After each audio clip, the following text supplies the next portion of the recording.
Larry, this may sound like a rhetorical question, but have you seen the trailer for the new upcoming Star Wars movie? Anthony Goodrow, that is one of the dumber questions I have ever had put to me. I Yes. figured it would be. That's what I specialize in, dumb questions. Why, pray tell, do you ask? It's just a hot topic lately, and I know your interests lie in the in movies, especially the science fiction genre, especially one that has lived so as long as the Star Wars franchise has, and one that originated in our youth, which I don't know about you, but I remember specifically, and it's probably the only movie that came out at that time that I remember going to the theater to see it, and the experience of seeing the first Star Wars for the first time. I do too. I remember my dad taking me to it. I remember. I was in Spartanburg at the time visiting my sister, and my brother-in-law took us to see it. Of course, I was, how old were we then? 10? Working on 10, yeah.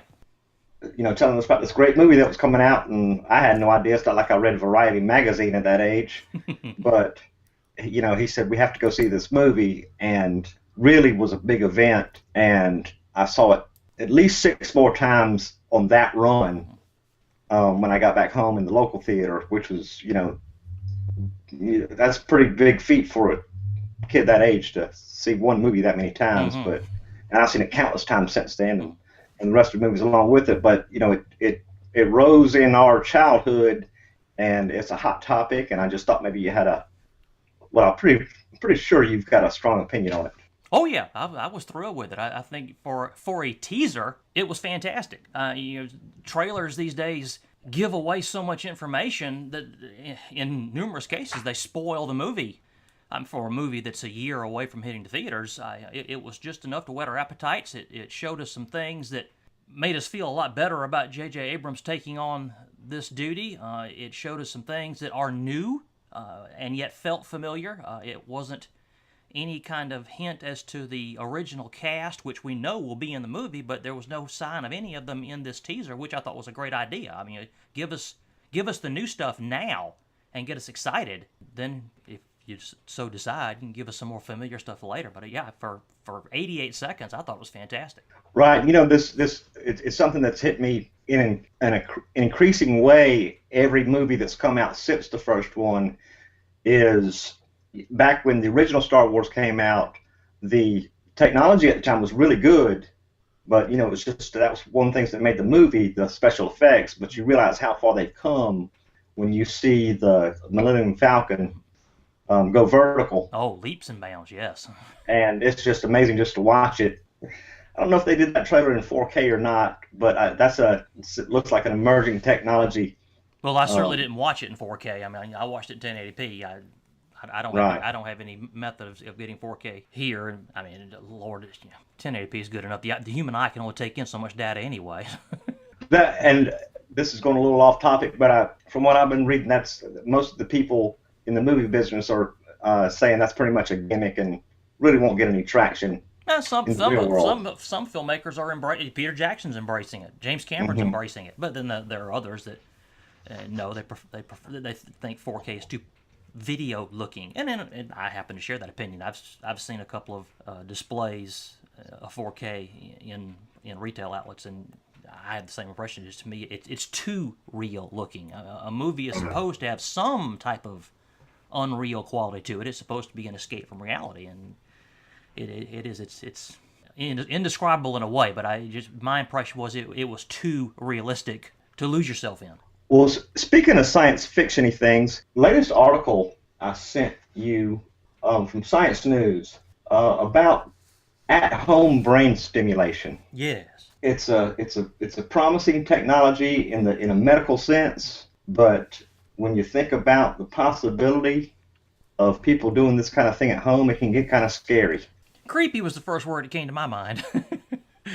The article starts off talking about a guy, Nathan Whitmore is his name, who has been experimenting with this stuff at home by attaching electrodes to his head in certain places, and we're talking about not very much voltage, we're talking about milliamps here, to increase his brain function. His memory has improved, his math skills have improved, and he has solved previously intractable problems. He might be causing some more, but You took the words but right out of my mouth. in the short term, he seems to have noticed a measurable effect. But as the article warns, we're talking about using things that, as they say, you can pick up at your local Radio Shack for $40 and a couple of little batteries, and you're sticking probes on your head or in your head, uh, trying to gain a desired effect. Now, the first thing I thought upon reading this article was, didn't we used to call this electroshock therapy? We did. Admittedly at larger, at heavier voltages, but nonetheless, I did. This just kind of creeps me out a little bit. I guess it's the same thought process that would lead athletes, bodybuilders to steroids. What can I do to increase my performance? I want to say regardless of the cost. I don't know. I'm not necessarily trying to be that dramatic, but still, I guess from a personal comfort level, that's just a little bit farther than I'd be willing to go. Well, there's got to be a cost. There's just almost you can almost guarantee there's a cost just simply because you are screwing with nature. There are drugs that work. There are drugs that help people, but on some level, somewhere down the road, there is always an unintended consequence. And especially when you have untrained people doing this at home, we are one, and it may already be out there, but we are one how-to YouTube video away from this thing really spreading. Oh yes, yeah, Lord, if high school, college-age kids will lick frogs for the high they get off of it, this doesn't even involve a trip to the swamp. I mean, this just takes a trip to the mall, and they're going there anyway. And I'm not sure, in rereading the article, I'm not sure if it even addressed that aspect, but that certainly occurred to me. Is we're talking about people trying to improve their brain function, but what about just hitting the pleasure centers over and over and over? Yes. The things that I start to say kids, I shouldn't generalize, that people will do for a cheap thrill. If kids will, there I go again. if Well, they're kids in mind, if nothing else, if not in age, if they're willing to try this. I'm thinking of all the video gamers that the subject of the article mentioned that he and some other folks found sensing patterns in video games to be easier after some of these self-treatments. And you said yourself, you're one YouTube video away. Well, the gaming community is so entrenched in YouTube. That could possibly catch fire, and you'd have scads of rabid, dedicated video gamers trying this to improve their performance. I thought that was interesting it mentions early on just what you're talking about, the do-it-yourself community. They make their own devices to, one, get better test scores, two, help people struggling with depression and chronic pain, and three, crush the competition in video games. Yeah. That reminded me of the old Sesame Street game. Which one of these things doesn't belong? Yo, Todd, Call of Duty convention tonight. Let's get some electrodes, man. You got a drill bit? I've got this half-inch drill bit here. Will that work? I'm willing to try it, dude. Come on. We'll just plug the rest of the hole with caulk or something. Don't forget the lantern battery. But even mice in lab tests that have been done over and over and over will absolutely just kill themselves for pleasure. Yeah. With this exact same technology, they don't do it to themselves, obviously. But once they get their hands on it, they're done. But I'm not even exaggerating that we have certainly many nursing homes for older people who can't take care of themselves anymore, just out of age. I could see down the road younger people going in there because they've fried their brains on this stuff. What else are you going to do with them? Yeah. When they've overstimulated their brains or they've touched the wrong area. And if I'm probably sounding a little paranoid, if this were to become a rampant problem and the FDA had to crack down on it in some way, shape, or form, how would they? I mean, how would places like Radio Shack, Home Depot, Lowe's, how would these places be monitored or to prevent the sale of these perfectly benign articles that could be assembled into a potentially dangerous thing? We're already all paranoid about NSA watchdog. Our lives are monitored in every way, shape, or form. I mean, what's going to happen if we go to Lowe's to pick up some 220 wall sockets and and a few switches, and the next thing we know, we've got somebody from DSS or the Department of Health swinging by the house to see what we're up to. Make sure we're not zapping our own brains. Well, and I know where you're going with this because they started doing this in drugstores with ephedrine and even matchbooks because people were taking all this stuff and using it to make meth, yeah. Crystal meth. Yeah, and Lord knows you got a runny nose, you can't get any Sudafed because you might go make meth out of it. And some hillbillies out there buying a case of it at the time from the drugstore. And would never have a case of sinusitis as long as they live. But if we're at the point where the employees of Lowe's and Home Depot are part of the regulation or enforcement, we're screwed. I mean, I'm as libertarian as anybody can be on matters such as this, but I see real problems down the road if this gets much traction. It's a scary thought. Speaking of scary, another line or two in the article mentioned that the military the Defense Department has taken a look at this technology in the past to increase soldiers' performance. That was an X-Files episode, dude. I remember that. It was 3 soldiers on the loose, and they never slept. They were test subjects of some experiment that they would no longer need sleep, which would of course make them more alert in battlefield conditions.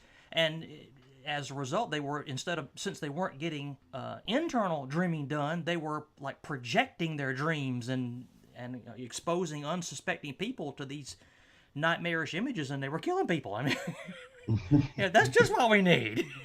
And as scary as that is, given the history of the military, that's probably just a fraction of the scope at which they would use it. They would expand that into who knows what they would try to accomplish through manipulating people's right. You could take, if you could find out how to take an enemy combatant that you captured and plug something in their brains to make them tell everything they know. Maybe I should go to work for the military. Would it be possible? The human brain is an electrochemical battery / hard drive. I mean, if we humanity gets to a point where we can regulate current into and out of our brains, at what point will we reach a point where we're controlling the flow in and out of data into our brains? Which, I mean, I guess that could be a good thing or a bad thing. I guess I'm taking an idea and running with it. Well, the thing that comes to my mind is, are you familiar with the Bump app? Yeah, it used to be. I think Google bought it and shut it down. Oh, they did? Yeah, Bump's been long gone. I didn't. I think I used it one time just out of curiosity more than anything. It didn't seem like a really practical thing for me to have. But can you imagine trading information with somebody and you just bump heads with them? Yeah, swapping a contact card. Hey, bud. There's an email. Somebody ends up with too many knots on their heads. You can tell they're a pretty social person. Popular guy, aren't you? I can tell from the concussions you've had. And I don't mean to sound like I'm not thinking about this unclearly. I do see how some positives could be taken from it. Anything that alleviates depression, improves cognitive function in folks suffering from anxiety. My grandmother has Alzheimer's. So, anything that can reduce the effects of dementia. Hey, I'm all in favor of. I just, and like you, I like to think of myself as a fairly libertarian, live and let live guy for the most part. But this is one case where I'd almost feel better with some government regulation. The worst case scenario finder in me just sees all the ways that this can go bad if it's left unchecked. The positive things this could lead to are just really hard to even think of all at once. It's just epilepsy. Yeah. Like you said, Alzheimer's, Asperger's, autism. Thinking about being able to not necessarily cure them, possibly cure them, but even if there was some alleviation of that, those maladies, that'd be huge strides in medicine. Because it just seems to me like Alzheimer's and autism have just exploded. Yes, I've seen articles commenting on how autism has exploded in the last 30 years, and or at least not that I've seen yet. I don't think any studies have put forth any theories as to why that's happening.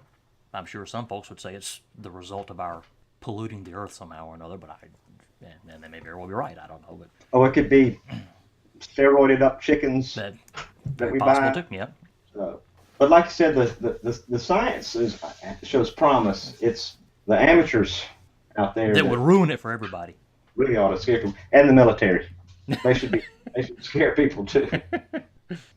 But the article points out not only the science of it from the science angle, and we've kind of taken it and run with the dangers of it. The article does point out it says the home use is only as good as the person who builds and operates the system. Just ask the people who have posted online images of scalp burns from improper current. Oh yeah. Just keep in mind that dead people can't post online images. So how many of those are out Excellent there? point. Excellent point. We don't know what happened to I him. guess we would only hear the success stories. But imagine a helicopter parent, which we have referenced before in previous episodes, people that want the most of their children. Imagine a dad who really wants his son to get into a college. Oh yeah, son. Yeah, you're taking the SAT tomorrow, right? Yes, Dad. Oh, let's go to the garage and we'll jumpstart your brain a little. You're not going to hook me up to a car battery again, are you? Last time it burned my head. Oh, it was just a small burn, and it almost completely healed in a few months. Besides, you want to know what burns? I'll tell you what burns. Not getting into college. That burns. That'll burn you for the rest of your life. Come on, stop dilly-dallying. I'm not even going to use the car battery this time. I've hooked it up to the lawnmower battery now. It'll be fine. Okay, I'll do it if you stop saying dilly-dallying. All right. Here we go. I'll hook this. That's up right here. Ow! Go ahead, clamp this over here. And throw the switch. Son.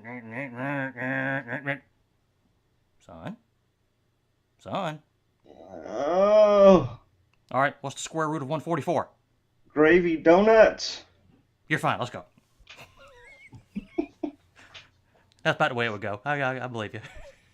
All over America. Tiger moms and tiger dads. And I'm not talking Clemson either. I'm talking Laotian and Thai tiger. Are we with the way we're experimenting with technology? Are we leading toward actual improvements in such technology, like we can get to a Star Wars type level, or are we killing ourselves? Or a Matrix type level. But I know where you were going with this. See, you were asking me about the Star Wars trailer because you know that I'm geek enough that if I could plug something into my cerebellum and pump the Blu-rays into my brain around the clock, I'd do it. I bet that's what you think, isn't it? Well, that's kind of where I was going. Yeah, you're probably right. I'd have done that with that teaser trailer. That thing was good.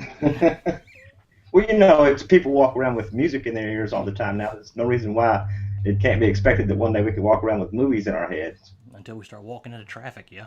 Of course, by then it would be traffic. We'd just be teleporting everywhere. And I'll be first in line to buy one of those, too. Oh, no doubt about it. Not have to deal with this traffic in this town anymore. Amen to that. Well, we can't solve everybody's problem. We can't keep the stupid people from doing stupid things to themselves. But we can certainly podcast about it.